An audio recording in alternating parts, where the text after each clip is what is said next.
Bonjour à toutes et à tous. Alors nous sommes ici pour écouter une conférence de Rebecca Rogers que je vais présenter. Donc d'abord, Rebecca Rogers est ma directrice de thèse et c'est elle qui m'a invitée à venir la présenter et à venir organiser un petit peu les questions autour de cette conférence. Pour ma part, je travaille sur les questions liées à la construction de l'école laïque au tournant du 19e et du 20e siècle en France, en analysant des trajectoires d'intellectuels et en analysant notamment les positions qu'elles prennent dans les débats liés aux questions d'éducation. Alors ici, nous allons plutôt changer d'horizon pour cette conférence puisque le titre de l'intervention de Rebecca est «L'éducation comme outil d'émancipation, combat de l'ombre dans les États-Unis et l'Angleterre du 19e et du 20e siècle». Donc la conférencière, Rebecca, que je n'ose pas présenter, qui est donc membre du comité de direction de la Cité du genre, donc Cité du genre qui promeut l'enseignement et la recherche en études du genre, notamment au sein de l'Université de Paris. Elle est aussi chargée de mission égalité femmes-hommes de l'Université. Je l'étais, je l'étais. Ah, pardon. Elle était chargée de mission égalité femmes-hommes de l'université Paris-Descartes. Elle est spécialiste de l'éducation des filles et elle a un gros avantage dans le champ universitaire qui est sa très bonne maîtrise de l'historiographie anglo-saxonne qui lui permet donc de s'aventurer sur les terrains de l'Angleterre et des États-Unis dont elle va nous parler tout de suite. Je laisse la parole à Rebecca. Merci beaucoup, Mélanie, d'avoir accepté cet exercice. Mais je pense qu'en réalité, étant donné vos objets de recherche, on aura beaucoup de choses à discuter entre nous s'il n'y a pas de personnes avec des questions. Donc, merci aussi à Anne Cupiec et aux organisatrices du Mois des égalités de me donner cette occasion de réfléchir à l'éducation de façon un peu décentrée en allant regarder une histoire du côté des États-Unis et de l'Angleterre, plutôt au 19e puis début 20e siècle, dans un peu une volonté de mettre en avant ce qu'on ne voit peut-être pas en France quand on regarde l'éducation en France.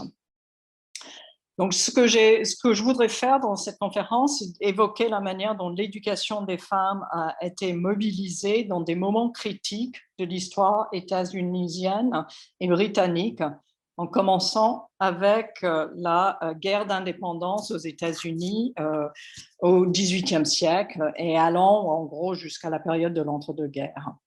Alors, dans cette promenade dans l'histoire, je cible un certain nombre de personnes, essentiellement des femmes, des classes moyennes, qui ont écrit et milité pour que les filles reçoivent plus d'instruction. Et je vais mettre l'accent sur la nature des revendications et la rhétorique déployée avant d'évoquer les caractéristiques des institutions scolaires qui se développent et puis leur évolution dans le temps. En me déplaçant en territoire anglophone, je m'éloigne de mes propres terrains de recherche, mais j'essaierai de faire des rappels de la situation en France pour que vous ayez un peu une comparaison.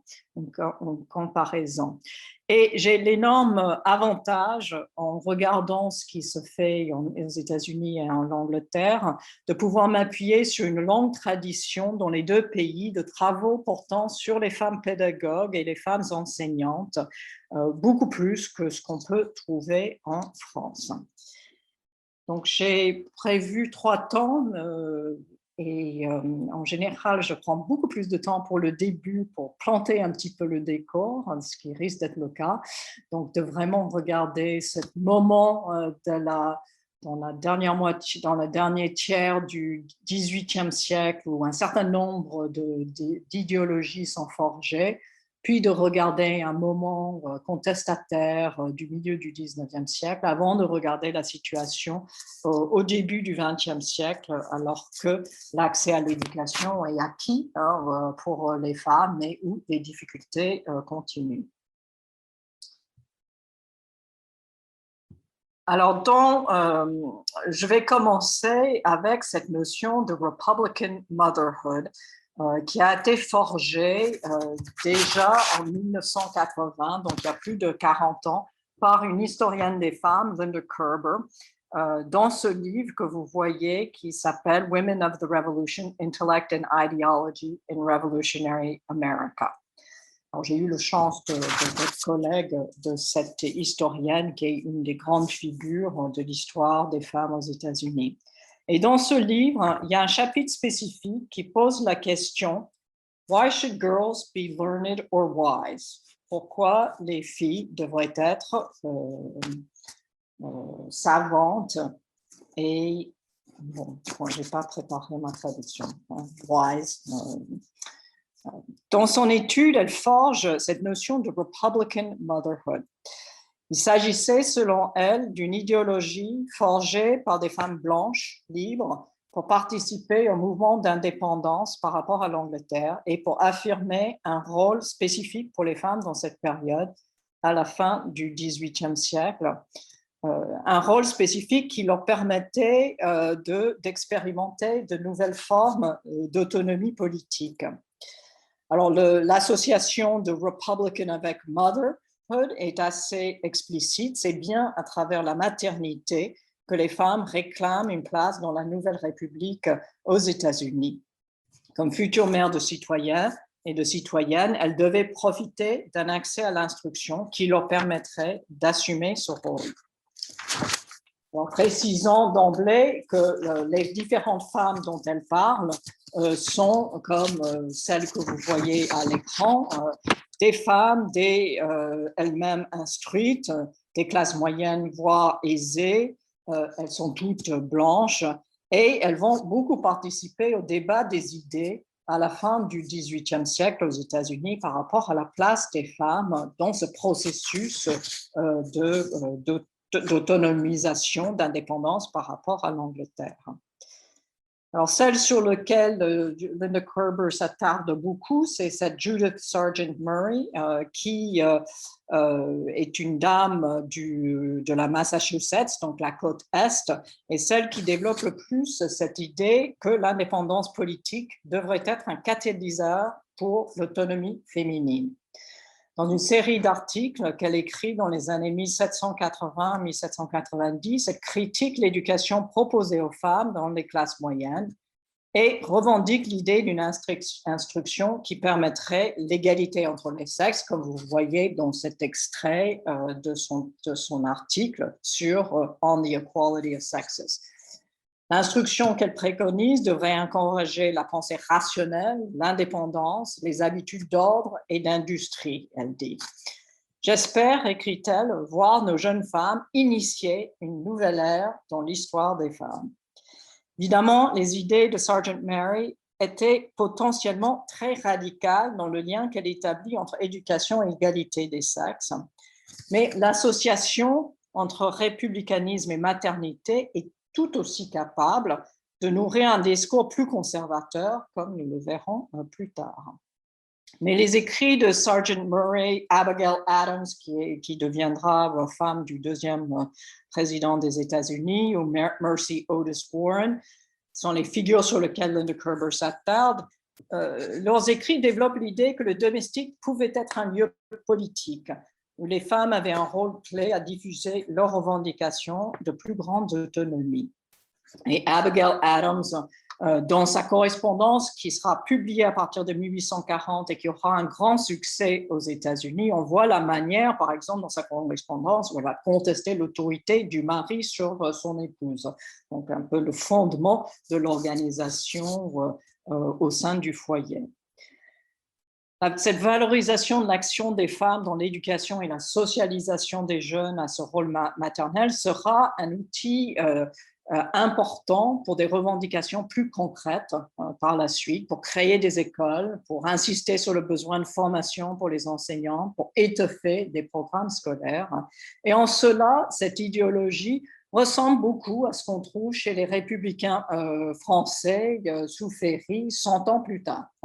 Donc, on voit vraiment un parallèle, mais avec un siècle entre les deux.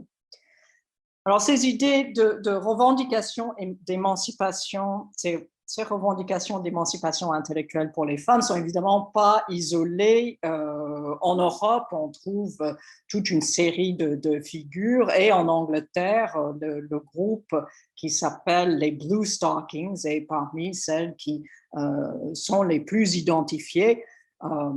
C'est un groupe informel formé à partir de 1769, des femmes avec des goûts littéraires, qui se réunissent dans des groupes mixtes, hommes et femmes, de façon assez informelle, d'où vient en principe cette notion de bas bleu. On peut venir sans faire un grand effort d'habit, et où hommes et femmes échangent sur des questions littéraires. Donc, par beaucoup de côtés aussi, on voit une similarité avec des salons littéraires, voire politiques, qu'on trouve en France, où des femmes cultivées jouent un rôle assez important aussi. Ce qui est sans doute différent, c'est qu'à l'époque, ces femmes sont bien perçues comme étant que c'est quelque chose d'un peu exceptionnel pour des femmes de se réunir pour revendiquer leur participation au débat littéraire de la période. Mais on est plutôt sur un registre littéraire. Des revendications plus féministes viennent avec Mary Wollstonecraft, et notamment dans son texte très connu, Vindication of the Rights of Women, qui est publié en 1792 et traduit 4 mois plus tard en France sous le titre Défense des droits des femmes. Ce texte est une réponse au rapport du Talleyrand pour l'instruction publique en 1791 pendant la période révolutionnaire. Ce rapport où il va restreindre l'éducation des femmes aux sphères domestiques.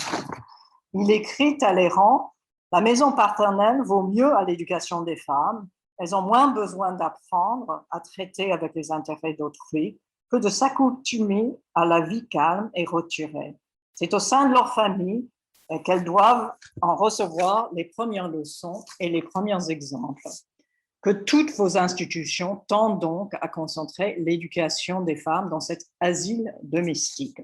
Alors, cette question de qu'est-ce qu'on propose aux femmes pendant la Révolution française est beaucoup débattue, mais là, Mary Wollstonecraft, qui sera en France pendant une partie de cette période, va dédicacer son traité à Talleyrand, en lui écrivant: ayant lu avec grand plaisir une brochure que vous avez dernièrement publiée, je vous dédicace ce volume pour vous inciter à reconsidérer le sujet, donc sur l'instruction publique, et peser mûrement ce que j'ai avancé concernant les droits des femmes, les droits de la femme et l'éducation nationale.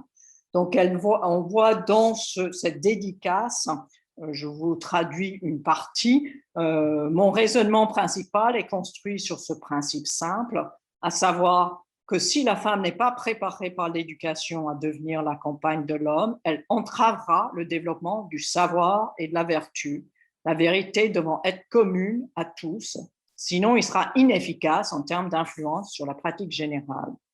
Comment peut-on espérer que la femme coopère si elle ne sait pas pourquoi elle doit être vertueuse?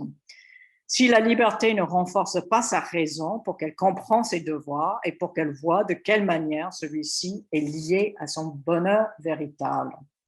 Et elle termine avec l'idée que l'éducation et la situation des femmes à cette époque ne lui permet pas de participer au bon fonctionnement de la société et aux intérêts civiques de l'humanité. Donc, elle insère les femmes clairement dans ces projets civiques de la période révolutionnaire, et elle incite sur le fait que l'éducation est la clé pour le devenir des femmes, pour qu'elles puissent participer pleinement. Elle défend, dans le texte que vous voyez à gauche, Thoughts on the Education of Daughters, l'idée d'une éducation fondée sur la raison, un texte qui va circuler au 19e siècle. Et on voit bien la manière dont les idées de Mary Wollstonecraft seront reprises par d'autres figures de pédagogues et de féministes. Bon, le terme est anachronique à l'époque, évidemment. Mais là, une autre Anglaise, Mary Hayes, qui après avoir lu Mary Wollstonecraft, va associer le piètre état de l'éducation des femmes à la tyrannie des gouvernements.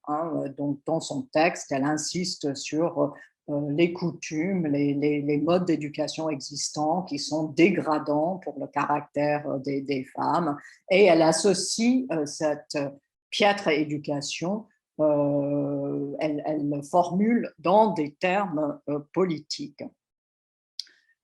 De ce premier foisonnement intellectuel au XVIIIe siècle, on voit des prolongements au XIXe siècle, dont certains sont clairement dans une continuité de revendication d'une forme d'émancipation intellectuelle qui serait associée à une vision assez politique d'un remaniement de la place des hommes et des femmes et de la société. Mais on voit évidemment d'autres prolongements qui sont plus conservateurs.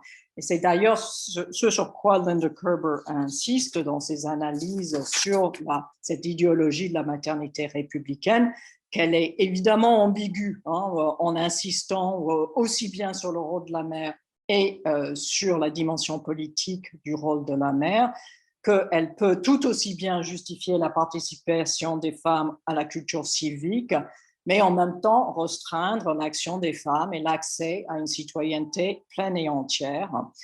Parce qu'à côté de cette valorisation de l'activisme civique des femmes, il y a aussi la valorisation du rôle de la femme au sein de la famille. Et dans ses travaux, elle insiste sur le fait que on voit cette ambiguïté qui continue tout au long du 19e, voire du 20e siècle.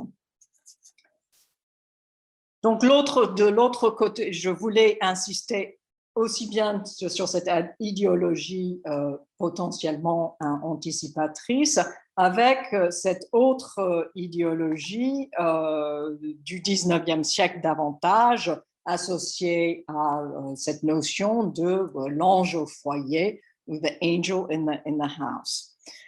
Dans les premières décennies du 19e siècle, on voit sous la plume d'autrices plus conservatrices, et notamment sous l'effet du réveil religieux, aussi bien aux États-Unis qu'en Angleterre, le réveil au sein du protestantisme, un message sur la place des femmes qui devient nettement plus conservateur, sans pour autant perdre l'idée que pour ce rôle au sein de la maison, il faut un enseignement plus sérieux. Bon, évidemment, on a un peu de mal aujourd'hui à percevoir la dimension contestataire d'une telle idéologie qui vante la place des femmes au sein de la maison. Mais je crois qu'il faut bien voir la manière dont les femmes qui manient cette rhétorique vont ensuite faire des propositions, ouvrir des institutions et faire bouger la situation pour les femmes, essentiellement des classes moyennes dans les deux pays. Alors, les historiennes ont beaucoup travaillé sur cette question de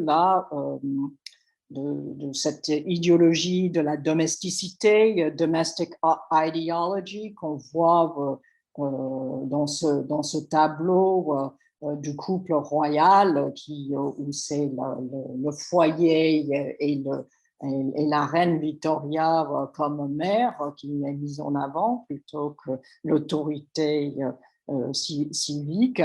Je voudrais utiliser deux exemples de femmes, une en Angleterre, l'autre aux États-Unis, pour montrer ce que font certaines femmes avec cette idéologie. Et je précise que cette notion de Angel in the House, ça vient d'un poème de Coventry Patmore, dont vous voyez le début, qui est publié en 1854 et qui est pas un poème qu'on apprécie forcément beaucoup aujourd'hui, mais qui a eu énormément de succès à l'époque. Alors, parmi les figures, la figure anglaise dont je voudrais parler, c'est cette Hannah More, qui est vraiment une figure à cheval sur les deux siècles. une figure de transition parce que c'est une femme qui vient de la gentry provinciale désargentée, hein, qui va ouvrir une école assez tôt, dans les années 1750, mais elle est aussi dramaturge, elle fréquente les Blue Stockings à un moment, même elle s'en moque un peu. Elle va défendre l'émancipation des esclaves, mais c'est quelqu'un qui est vraiment pris dans ce réveil protestant, hein, du évangélicalisme, et ses écrits vont progressivement prendre des nuances plus pieux et plus didactiques, tout en revendiquant, comme vous voyez, le développement d'un modern system of female education. Elle est également elle est soucieuse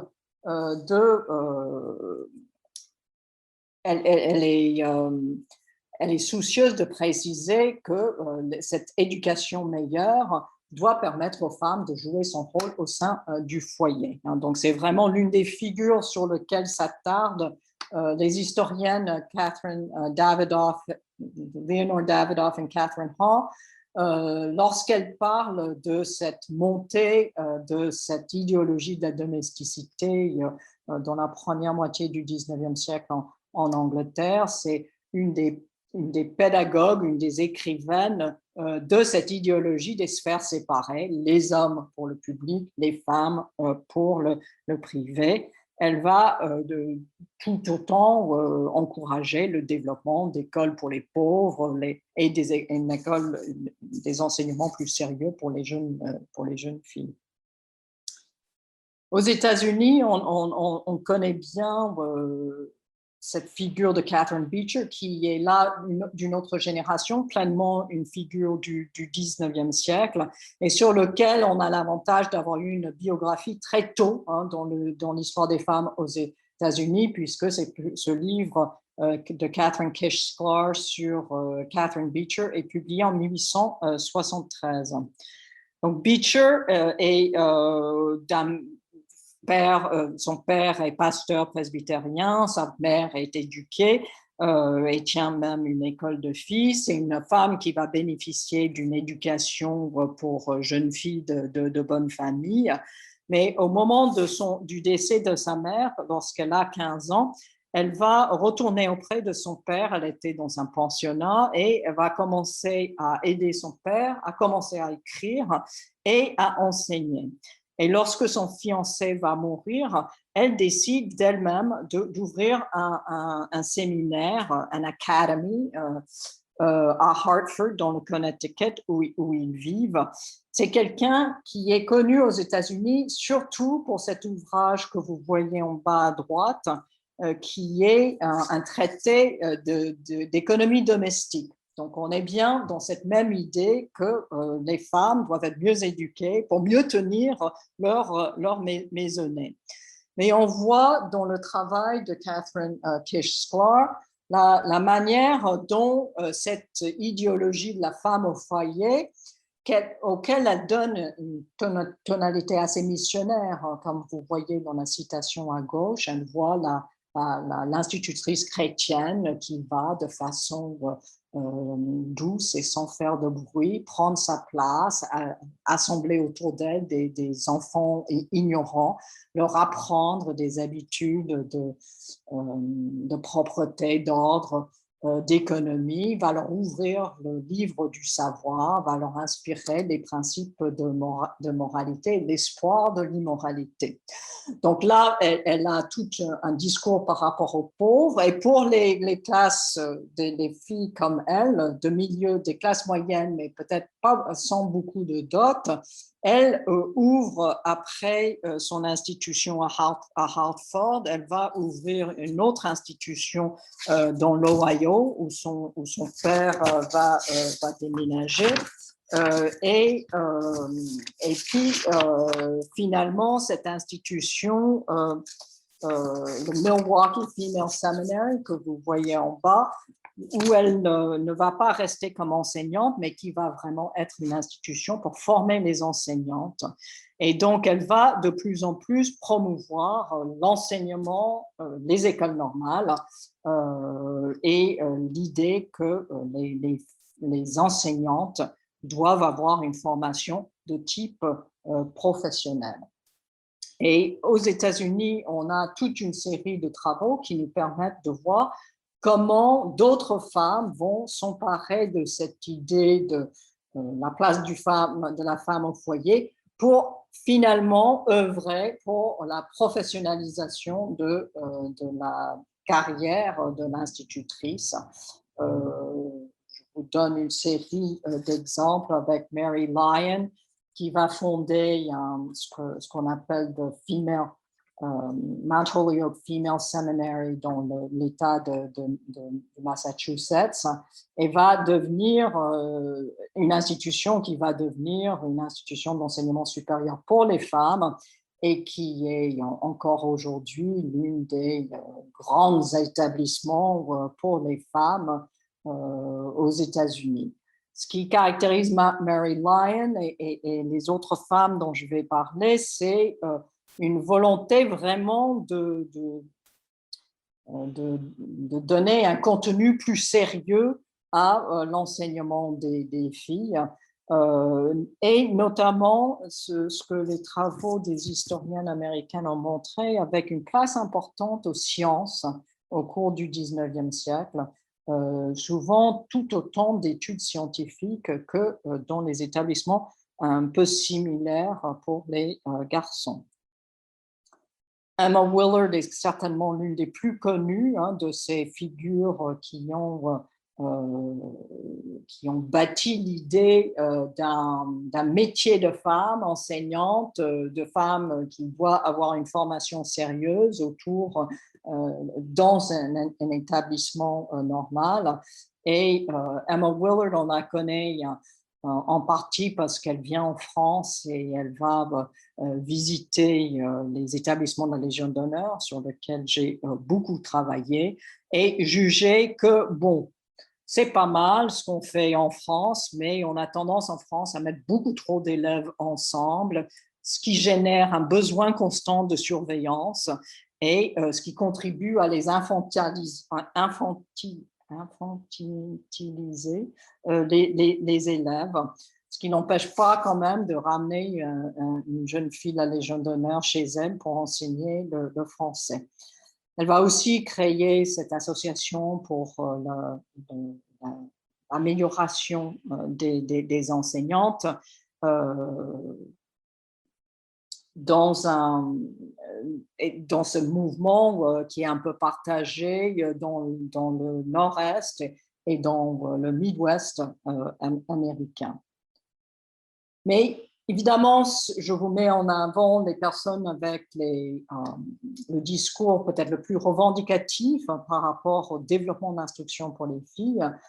Dans ce culte autour du true womanhood, on voit très souvent ce type de constat, de réaction de la part de directrices d'établissements pour les femmes qui insistent sur le fait, ben oui, on veut améliorer l'éducation des femmes, mais ce n'est pas pour l'éloigner de sa propre sphère, mais c'est au contraire pour lui permettre de mieux agir au sein du foyer. Donc, associé avec ces établissements qui proposent un programme d'études sérieuses, on va quand même essayer de ne pas effrayer une clientèle qui voit l'avenir majoritaire pour des jeunes filles des classes moyennes au sein de la famille.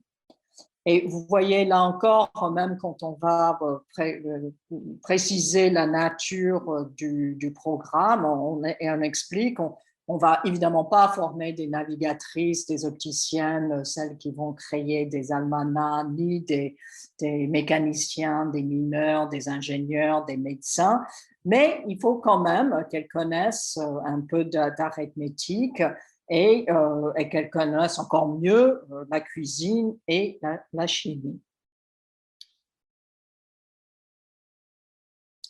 En Angleterre, on a, pendant la première moitié du 19e siècle, un système très libéral, avec l'État intervient très peu, aussi bien pour les garçons que pour les filles, et donc il n'y a pas un grand effort de systématiser l'éducation des filles. Donc on voit surtout multiplication de petits établissements un peu familiaux, donc on a quelques figures, mais il n'y a pas des figures de la même stature en Angleterre que ce qu'on voit aux États-Unis.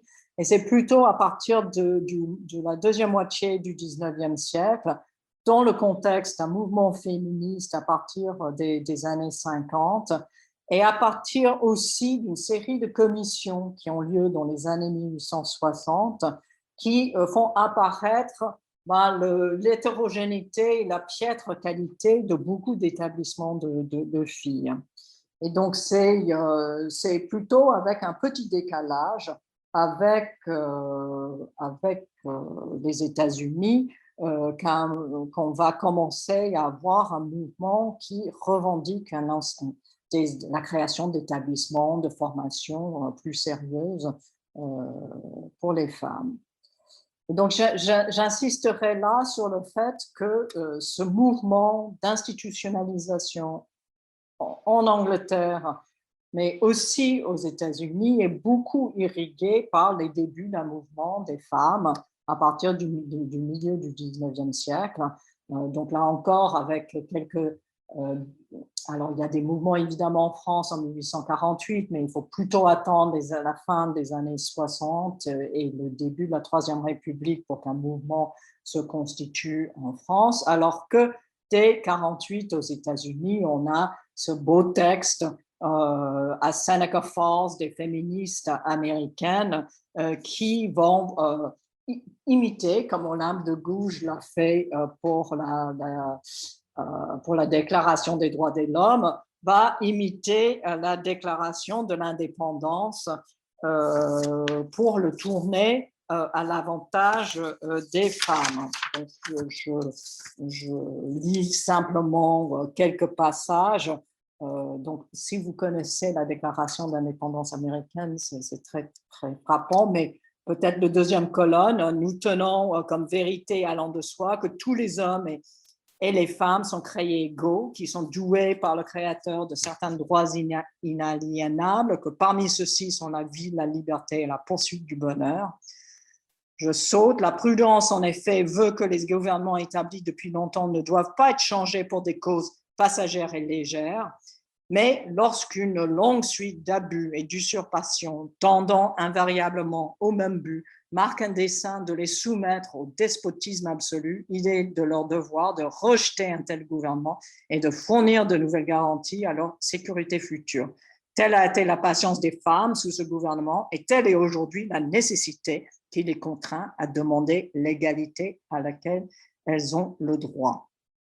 Et donc, on voit se développer aux États-Unis un mouvement des femmes très associé aussi au mouvement pour l'abolition de l'esclavage. Et dans le sillage, là, on voit notamment ces établissements dont je vous ai parlé, ces seminaries et ces academies fondés dans la première moitié du 19e siècle, qui ont tendance à se transformer, devenir plus clairement des institutions qui forment des enseignantes et à devenir des établissements d'enseignement supérieur. Et donc, c'est à ce moment-là que sont créés, à partir des années 60, des women's colleges, donc des établissements d'enseignement supérieur pour des femmes, et notamment les 7 sœurs que vous voyez en dessous, qui sont les 7 grands établissements pour femmes, encore aujourd'hui, encore...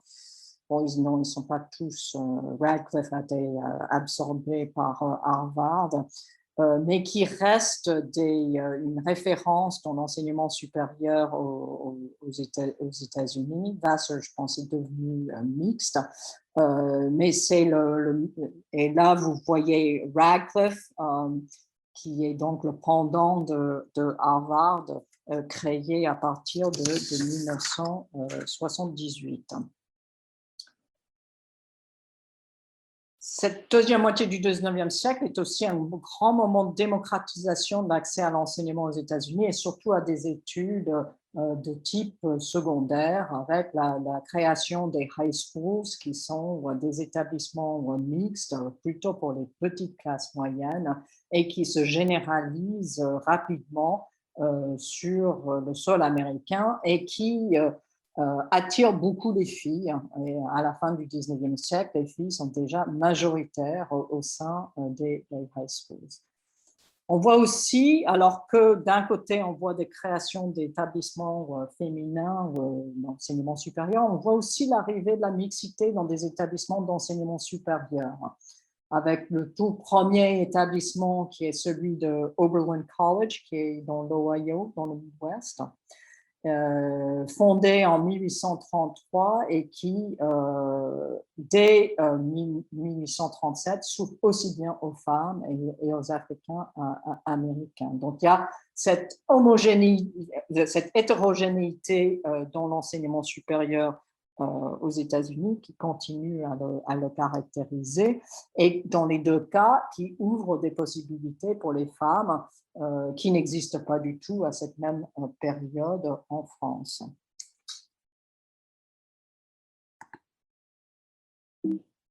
Oups. En Angleterre, on voit aussi le développement d'un mouvement pour étendre de façon plus systématique l'enseignement pour les filles, notamment des classes moyennes, autour de... Alors, j'ai sauté, excusez-moi, j'ai sauté un slide, qui est beaucoup provoqué par un grand débat après le recensement de 1851 qui semble indiquer qu'il y a plus de femmes que d'hommes. Il y a ces femmes surnuméraires qui ne vont pas trouver d'époux. Et donc, du coup, puisqu'ils ne vont pas trouver d'époux, il faut qu'elles aient une éducation qui leur permette de gagner leur vie. Et c'est donc autour de 48 et 49, on voit les premiers établissements qui vont devenir des établissements d'enseignement supérieur, mais qui, dans un premier temps, sont des établissements où on cherche à mieux former les gouvernantes. Donc, vous voyez Queen's College, qui est fondé sous l'initiative du Governesses Benevolent Institution, avec l'idée que les gouvernantes jouent un rôle important dans des familles, mais elles ne sont pas bien formées, donc il leur faut une formation plus professionnelle.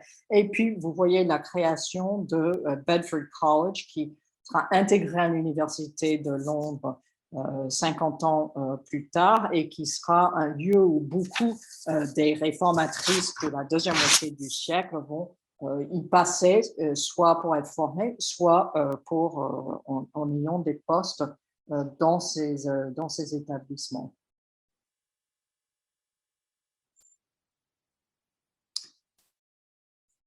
En Angleterre, ce développement est accompagné par un mouvement d'associations et de femmes qui s'identifient comme des féministes. On parle notamment des Ladies of Langham Place à Londres, qui vont fonder la Société pour la promotion de l'emploi des femmes et qui vont créer cette première revue féministe anglaise, The English Women's Journal, qui deviendra par la suite The English Women's Review.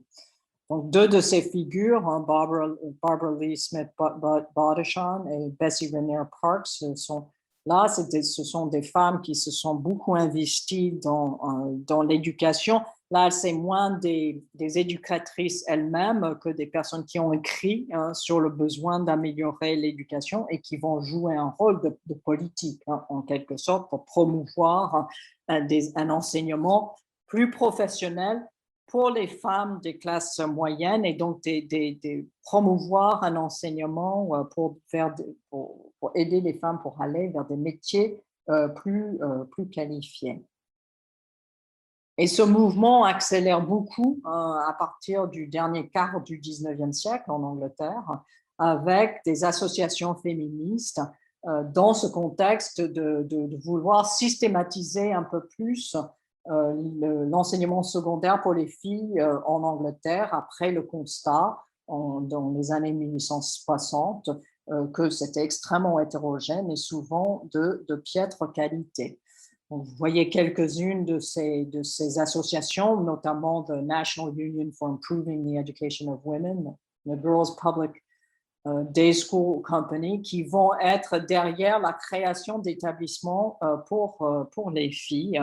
Et on voit dans ce contexte des figures de femmes qui ont à la fois écrit des mémoires et sur lesquelles on a pas mal de travaux qui permettent de connaître leurs engagements sur le temps long, hein. Notamment cette Dorothea Beale, par exemple, dont je vous ai mis une image en tauge, parce que on va en 1912, l'Université d'Édimbourg va lui décerner un doctorat pour ses services pour l'éducation.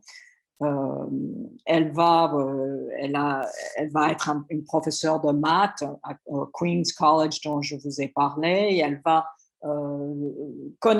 faire des visites d'écoles en Suisse et en Allemagne, essayer de se renseigner sur ce qui se fait ailleurs.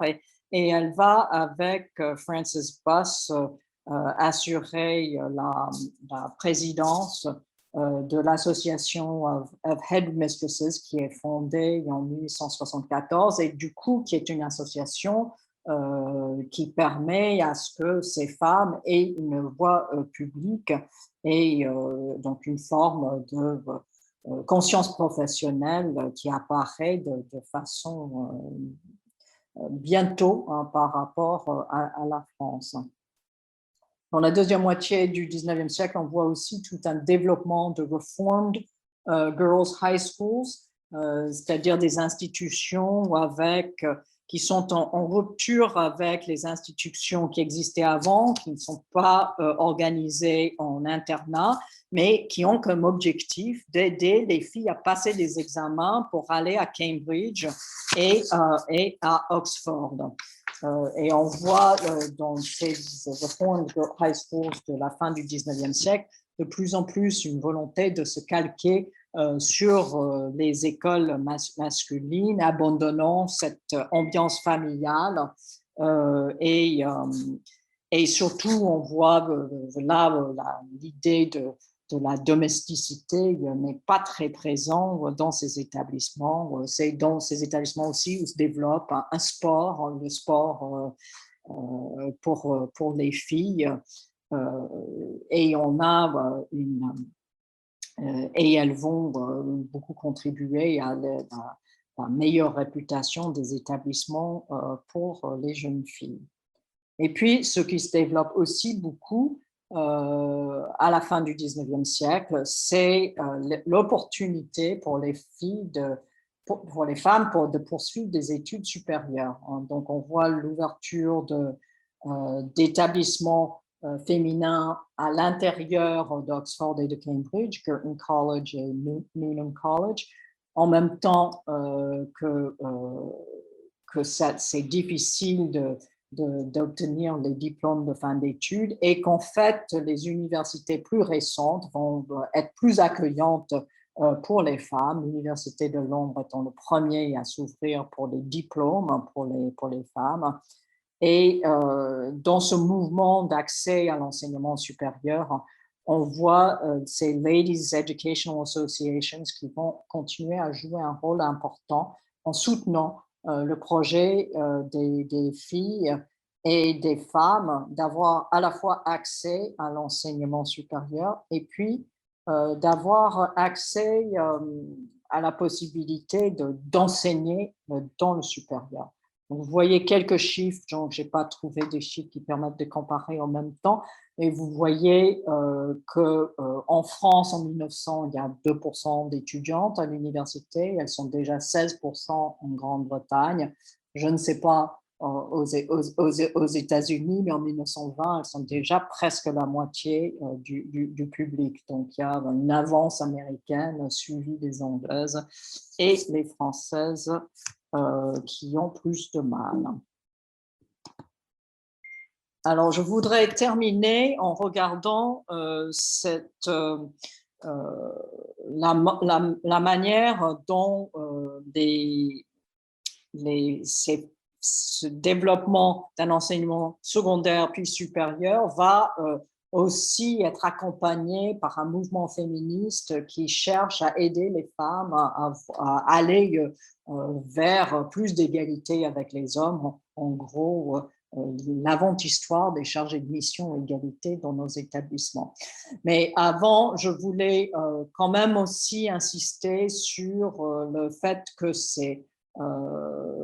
cette ouverture aux femmes d'un champ plus grand des possibles.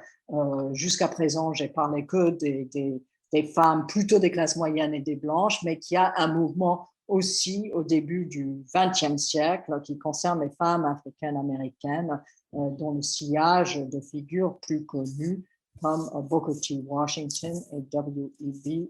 Du Bois.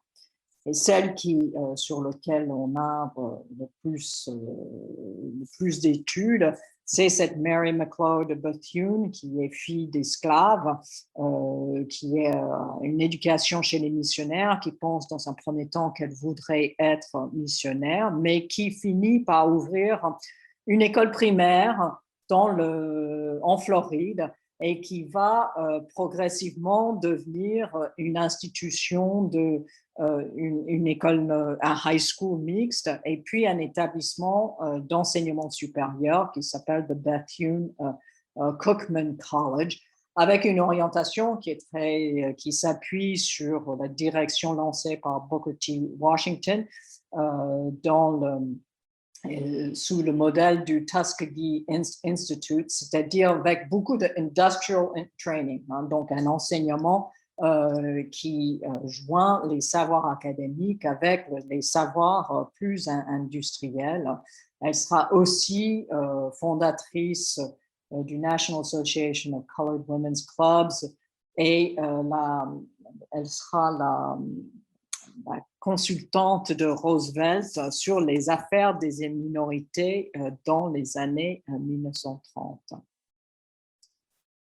Du côté des études supérieures, on voit cette figure de Martha Carey Thomas est intéressante parce qu'on voit que malgré tout, les filles qui bénéficient d'un enseignement sérieux au niveau supérieur aux États-Unis, à la fin du 19e siècle, il y a beaucoup de difficultés encore à poursuivre des études, notamment si on veut devenir médecin ou avocat. Et elles vont du coup venir en Europe.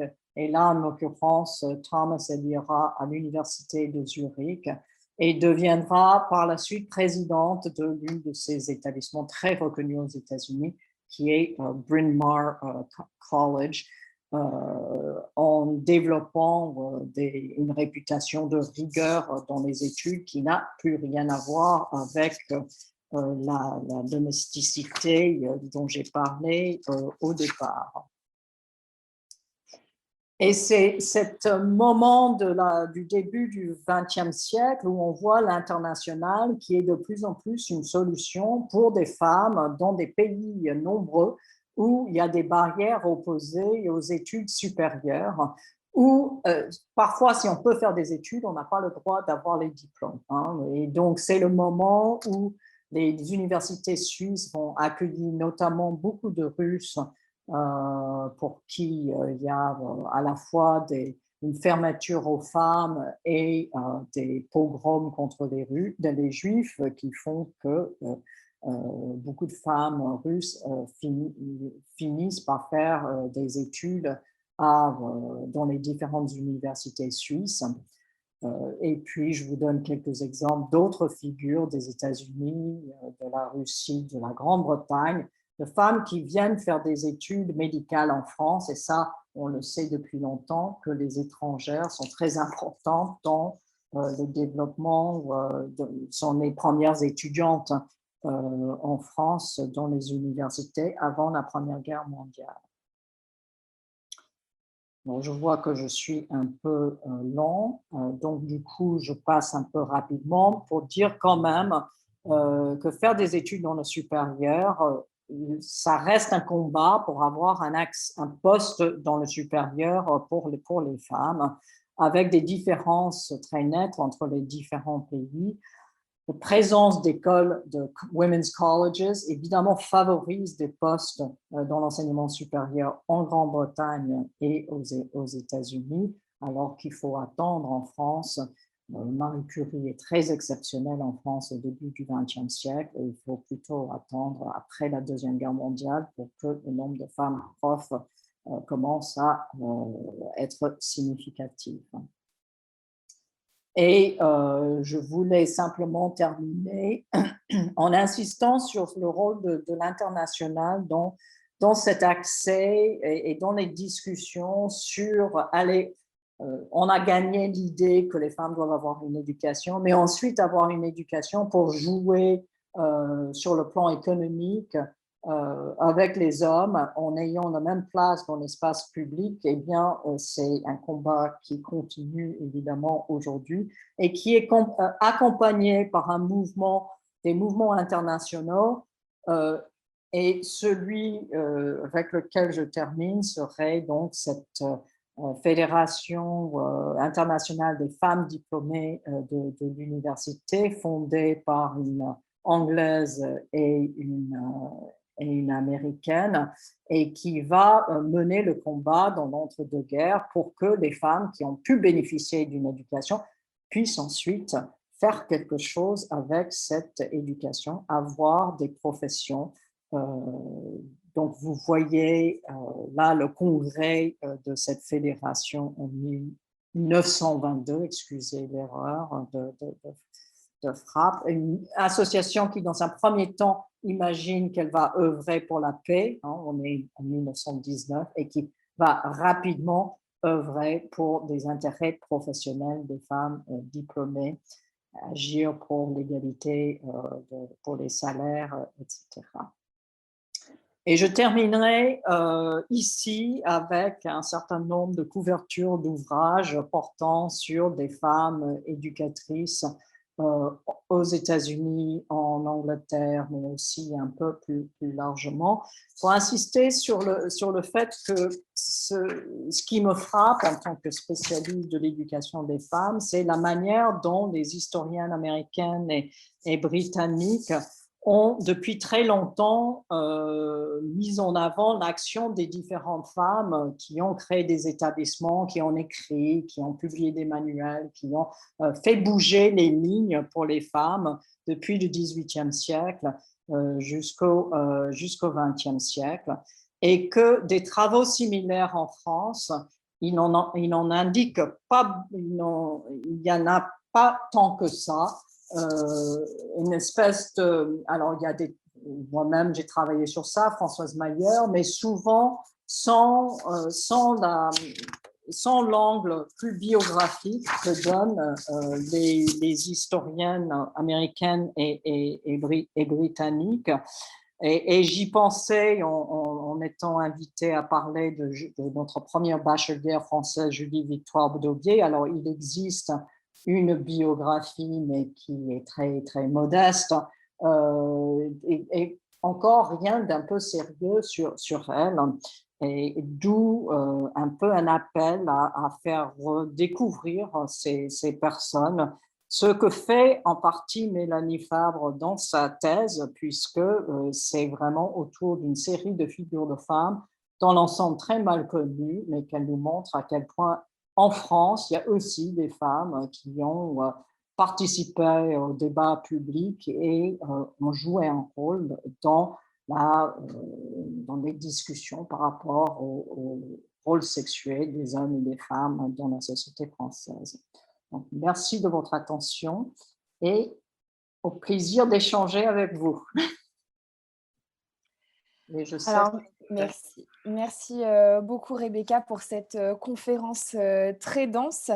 Alors, je vois bien le pont qui se tend vers mes propres travaux dans l'ouverture de votre conclusion. Il est vrai que dans votre conférence, vous avez évoqué énormément de noms féminins.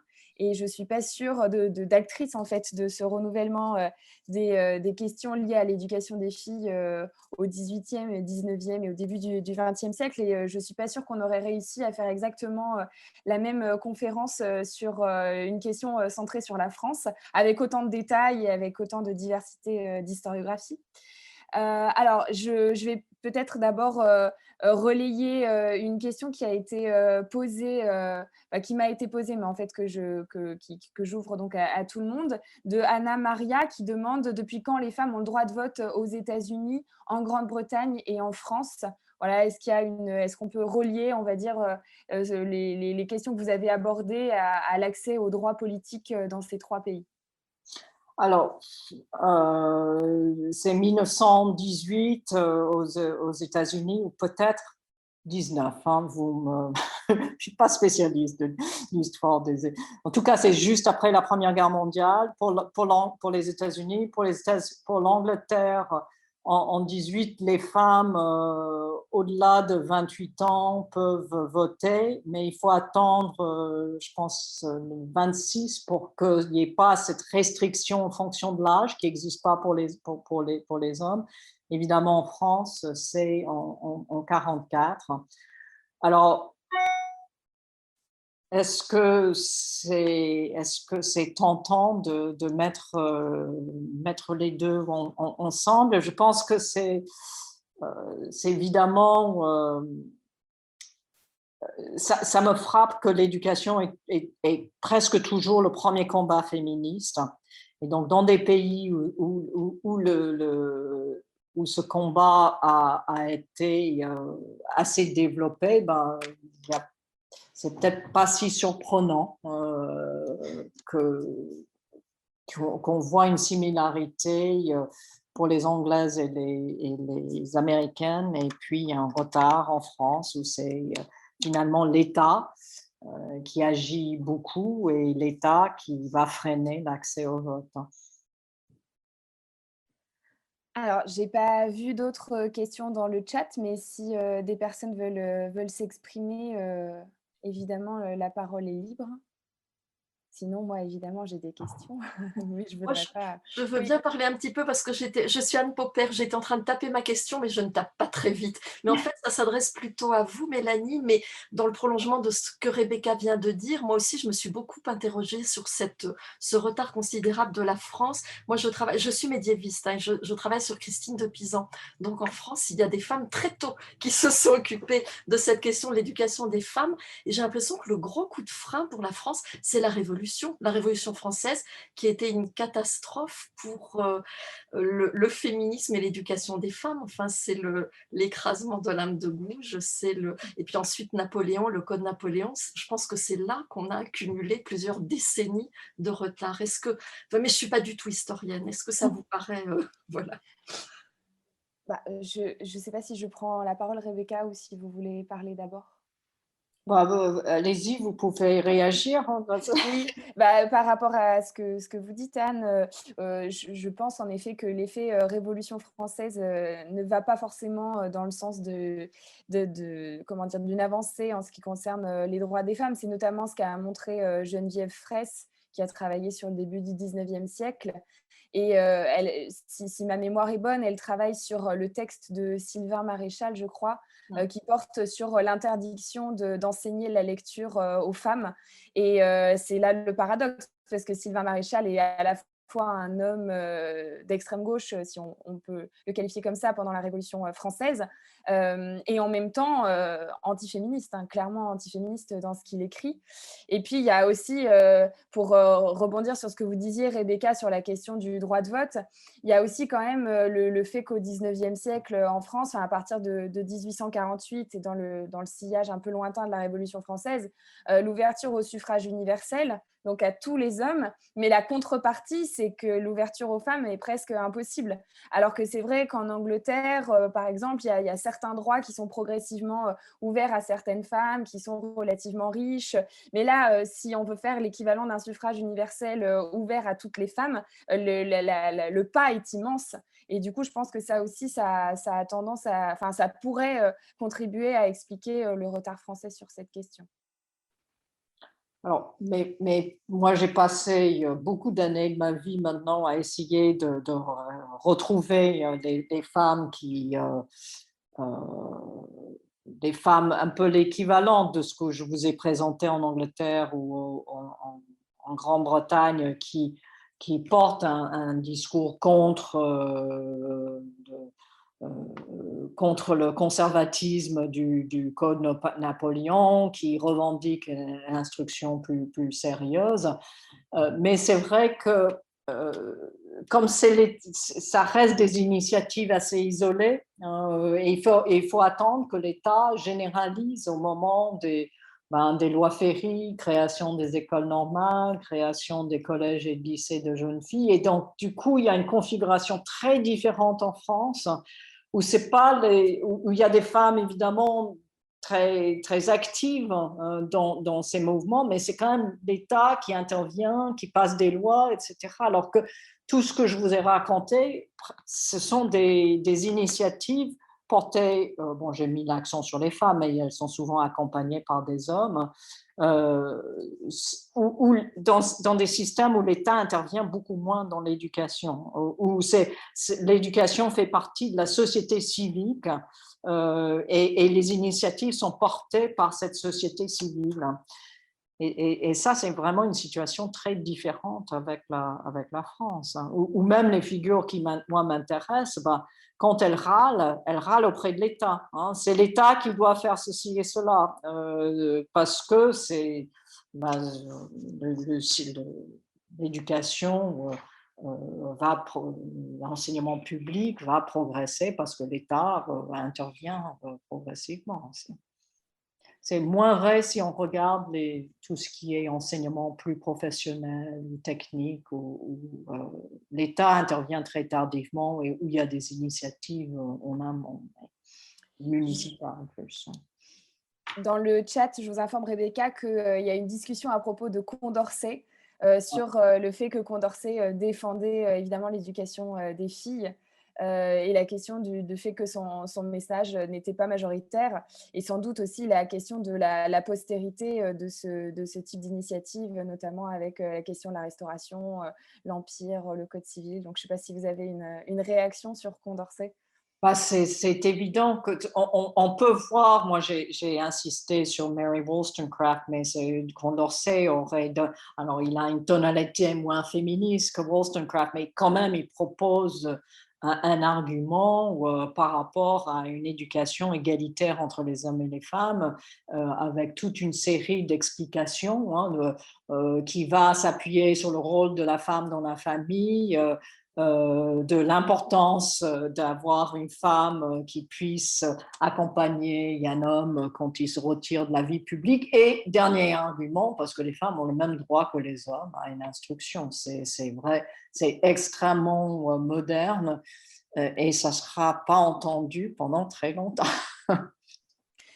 Ouais, ce qui est intéressant, c'est qu'en travaillant sur des intellectuels, sur des femmes engagées à la fin du 19e siècle, quand j'étudie le regard qu'elles portent sur l'histoire, quand elles se présentent comme historiennes, Condorcet, il est inévitable en fait. Hein. C'est vraiment l'argument qui est utilisé par les féministes de la fin du 19e pour justifier l'éducation des filles et pour faire le lien entre l'action, on va dire, scolaire de la Troisième République et l'héritage de la Grande Révolution. C'est vrai que Condorcet est un maillon important, mais qu'il n'a pas eu de postérité directe dans le premier 19e siècle en France, il me semble. Alors, est-ce qu'il y a d'autres questions ou des réactions de la part de l'auditoire? Mais peut-être la situation anglaise et américaine est-elle éclairée par le protestantisme, forcément absent en France? Et il me semble que cette dimension religieuse, ce qui n'entraîne pas nécessairement une pratique religieuse intense, peut éclairer ce rapport à l'éducation dans les pays protestants et rapport qui est absent dans les pays catholiques comme la France, l'Espagne, l'Italie, que sais-je encore.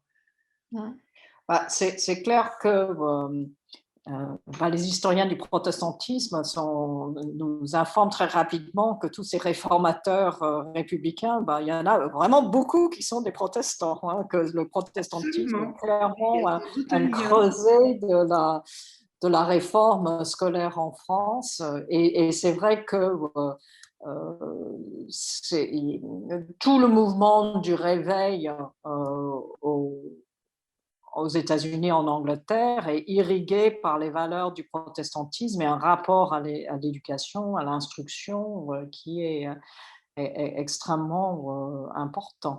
Alors, il y a quand même un réveil en France aussi, qu'on peut retrouver. Alors, on n'a pas l'habitude de voir ça comme progressiste, évidemment, en France, mais il y a quand même des figures du catholicisme et des femmes au sein des congrégations qui sont clairement aussi portées par cette même volonté de rénovation de l'humanité qui passe par l'instruction. Alors, le message extrêmement conservatrice, évidemment, il ne conteste pas la place des hommes et des femmes dans la société, mais dans le protestantisme aussi, on peut trouver tout à fait cette même idée, hein, les femmes qui sont pour le foyer, les hommes pour les espaces publics. Mais c'est vrai qu'on n'a pas beaucoup de travaux sur cette dimension plus... la manière dont les catholiques ont porté des réformes et développé l'enseignement pour les filles, pour des raisons qui sont évidemment assez liées à notre histoire républicaine, plutôt anticléricale lorsqu'il s'agit de parler de l'éducation. Alors, je vois que Gabrielle Houbre a levé la main pour intervenir, ce qui ne m'étonne pas sur cette question. Oui, elle a un bel article sur les demoiselles protestantes et catholiques. Tu mets ton micro. Je vais vous donner la main tout de suite pour pouvoir mettre votre micro. Si je vous retrouve, ça bouge sur mon écran et je ne vous trouve plus. Comment se fait-ce? Ah, mais vous êtes tout en haut, mais voilà pourquoi. Je vous cherchais en bas. Et ben, hop, voici. Voilà, merci beaucoup. De J'étais rien. censurée. Je plaisante bien sûr. Bravo Rebecca pour cette conférence qui m'a appris beaucoup sur des régions que je connais un peu moins bien.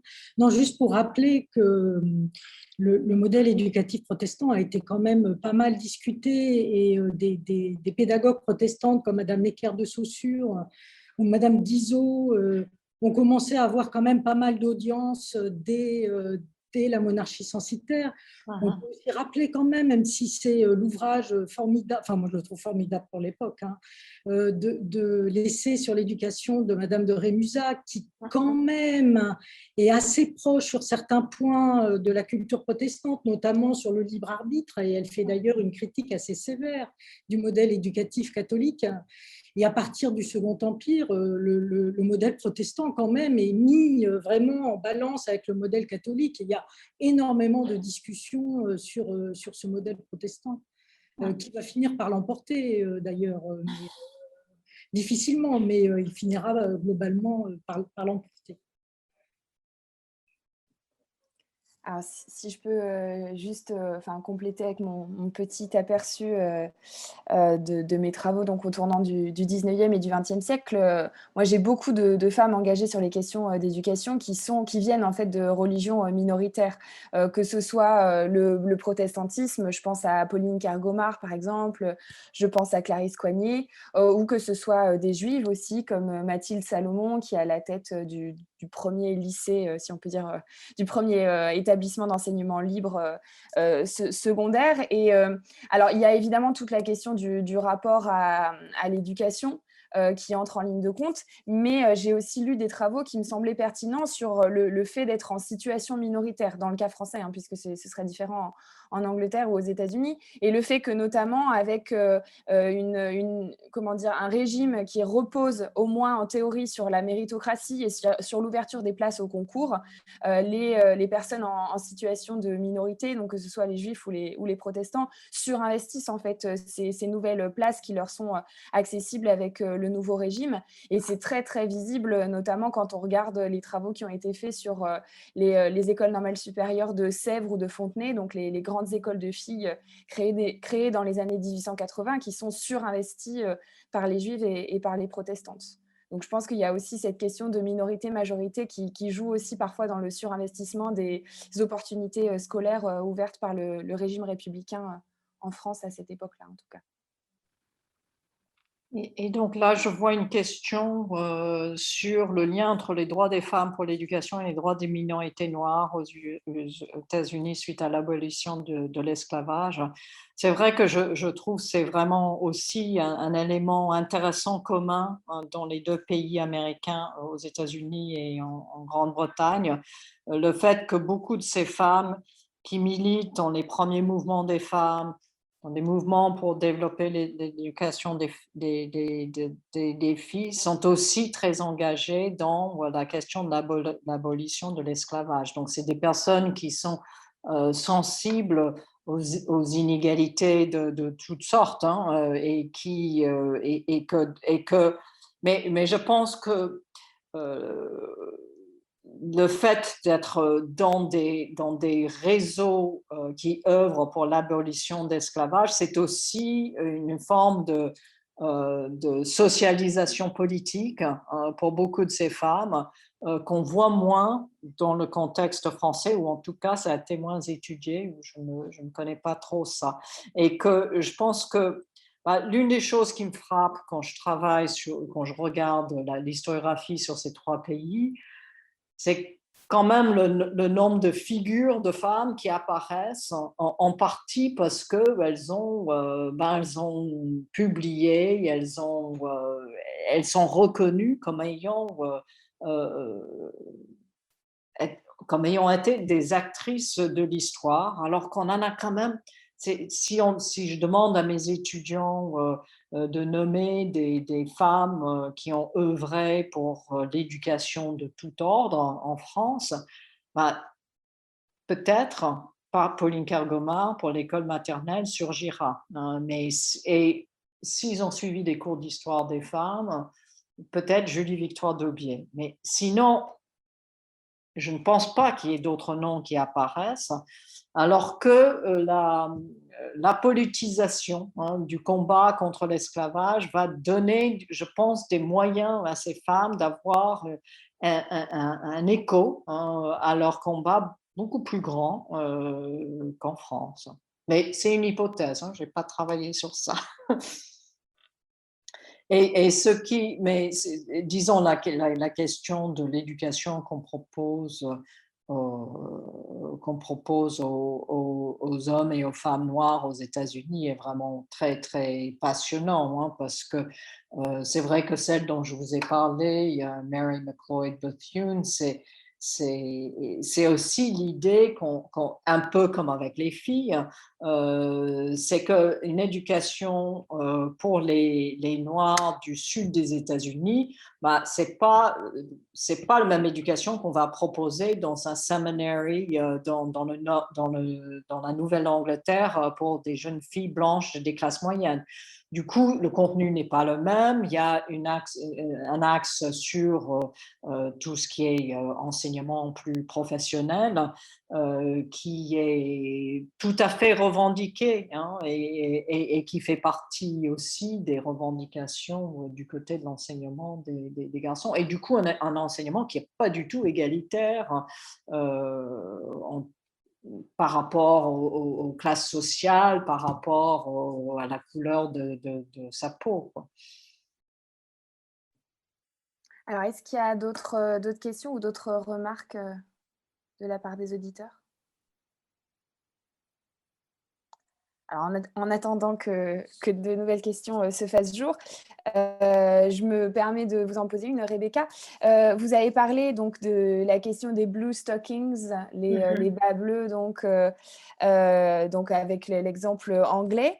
Alors, moi aussi, j'ai croisé ce terme en français, donc ce qui montre qu'il y a bien des circulations, même sur le vocabulaire employé. Je me demandais si, à l'époque dont vous nous parlez, le terme est utilisé en anglais de manière péjorative. Parce qu'en français, en fait, le bas bleu, c'est quasiment, enfin, c'est une insulte.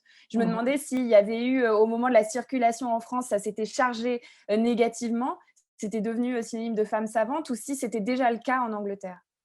Alors, je ne suis pas du tout spécialiste du XVIIIe siècle anglais, mais ce que j'ai pu lire, et j'ai mis une couverture d'ouvrage sur la question, je pense qu'il y a à l'origine, c'est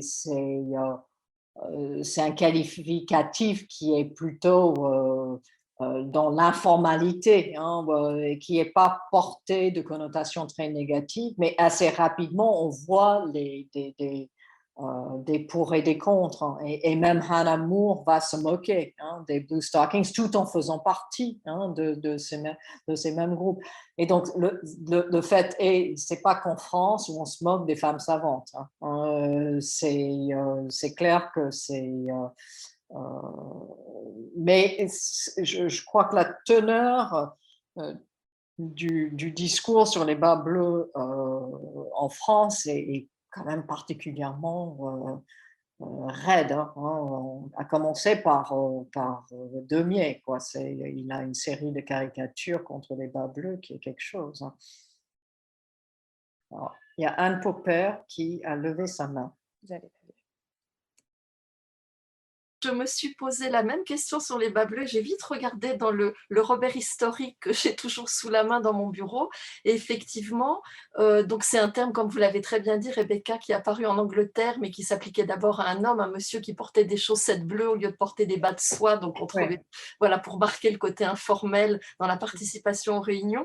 Et effectivement, il semblerait que, alors ça a pris assez vite une connotation péjorative pour s'appliquer aux femmes à prétention littéraire. Mais en fait, quand il est passé en France, il est resté beaucoup plus longtemps en France. Il a eu beaucoup plus de succès ensuite en France. Le terme s'est un peu éteint apparemment, enfin, d'après ce que dit Alain Ray, hein, ça se serait un peu éteint en France, et ça a été repris sous la forme française en anglais après, alors qu'au départ c'était Blue Stockings, et après on trouve bas bleu, c'est vrai, en Angleterre, enfin si j'ai bien compris, là j'ai vraiment à très grands traits, mais en France, il y a encore, moi j'ai trouvé ça aussi avec ma Christine de Pisan,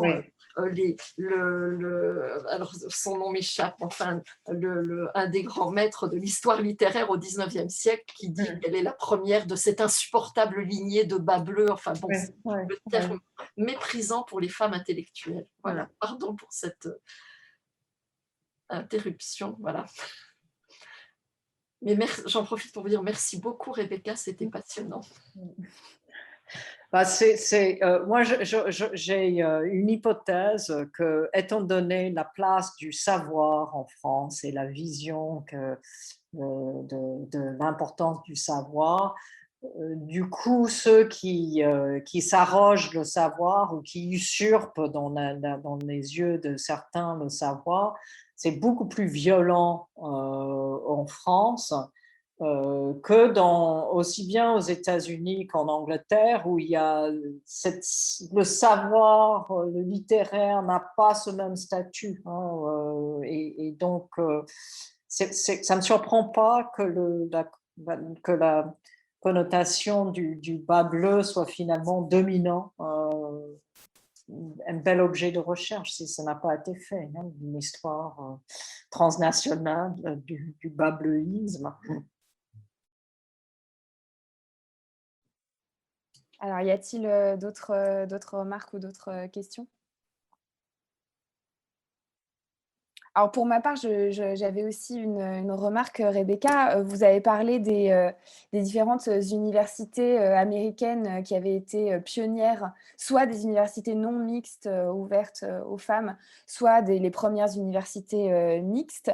Est-ce que vous pouvez nous éclairer un petit peu sur les circulations qu'il a pu y avoir en France? Parce que moi, j'ai eu l'impression que à travers les congrès internationaux, les voyages d'études de différentes, de français, ça avait quand même joué un rôle dans l'argumentaire en faveur de la mixité, à la fois de l'enseignement secondaire, de l'entrée aussi des étudiantes. Enfin, j'ai eu l'impression que les États-Unis avaient joué un rôle de modèle quand même international, et particulièrement aussi sur la France.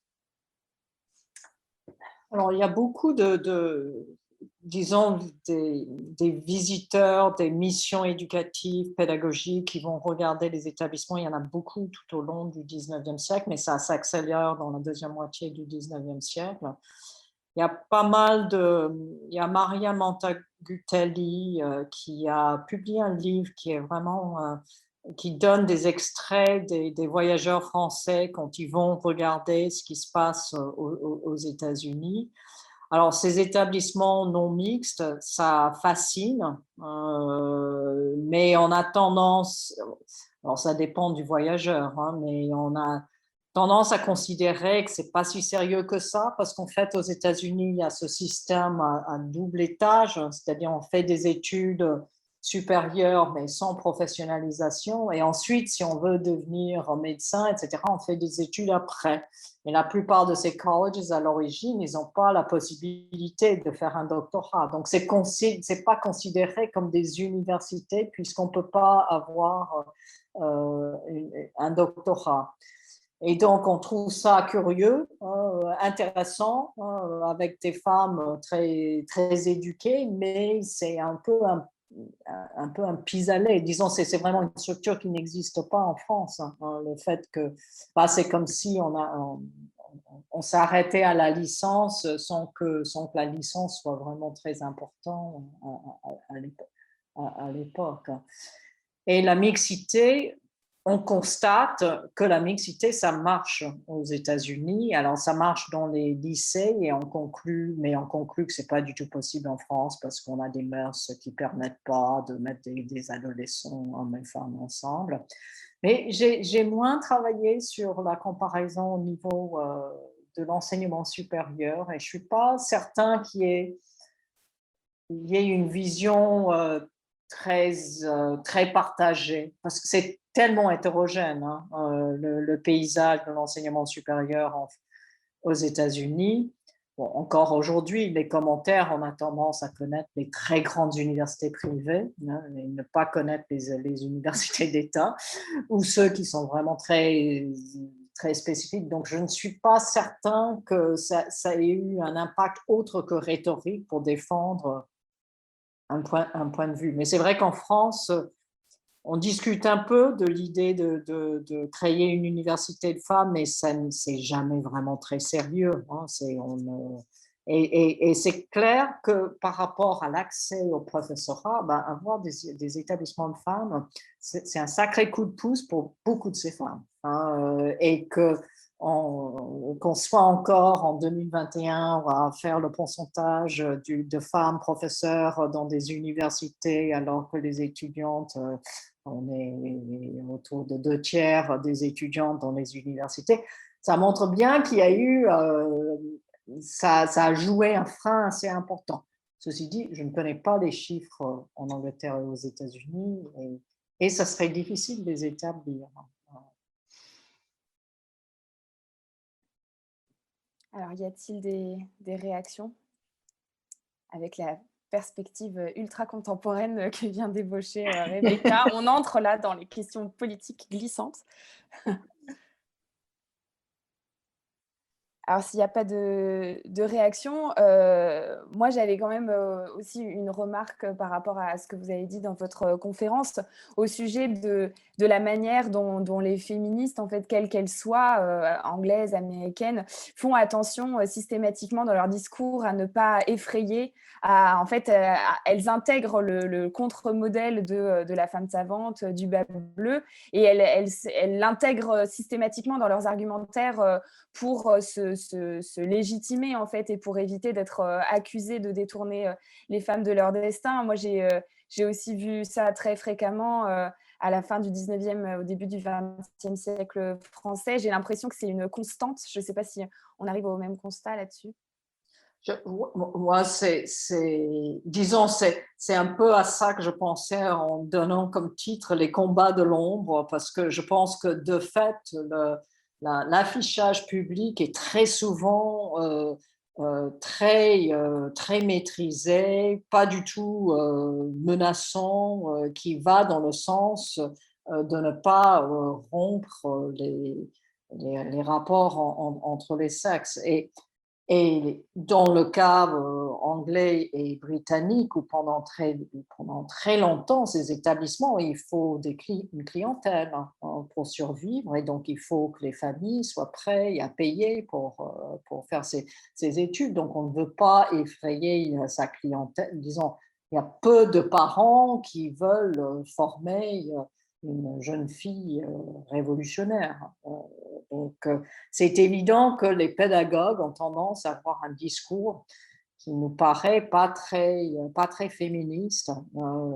Et je pense que ça a joué aussi dans le fait que quand on a fait l'histoire du féminisme en France, on ne voit pas beaucoup de pédagogues dans ces histoires-là. Et moi, ça m'a frappé quand j'ai discuté avec Christine Barr, quand elle a travaillé sur les féministes dans la période de l'entre-deux-guerres. Il n'y a presque rien sur l'éducation, alors qu'il y a des combats pour l'éducation dans l'entre-deux-guerres, mais qui paraissent pas très féministes, quoi. Parce que le combat là, c'est quand même d'avoir le suffrage, et bon, l'éducation, disons, c'est à peu près acquis, quoi. Ça rejoint la question que vous posiez sur l'économie domestique. C'est vrai Ouais. que quand on voit des femmes pédagogues qui se revendiquent féministes et qui en même temps réclament que les filles soient formées à l'économie domestique, c'est vrai que pour des oreilles contemporaines, c'est un peu difficile à comprendre. Ouais, exactement. Ouais. L'économie domestique qui va intégrer l'enseignement supérieur aux États-Unis. Hein. Donc l'une des voies de professionnalisation très clairement pour les femmes américaines. Hein. Et juste pour rebondir sur ce que vous disiez, est-ce que, quand apparaît du coup la revendication de l'instruction des filles pour elles-mêmes? C'est-à-dire, non pas pour être de bonnes épouses, pour être de bonnes mères. C'est quoi? C'est la deuxième vague féministe? C'est après la Seconde Guerre mondiale? Est-ce que vous auriez une idée? Je pense qu'on le voit à toutes les époques chez les penseurs les plus critiques. Hein. Condorcet le dit en 1791. On peut le voir souvent dans des écrits non publiés, mais c'est vrai que C'est pas majoritaire. oui, et il faut. Et là, je saurais moins dire, hein, pour les pays dont j'ai parlé, là,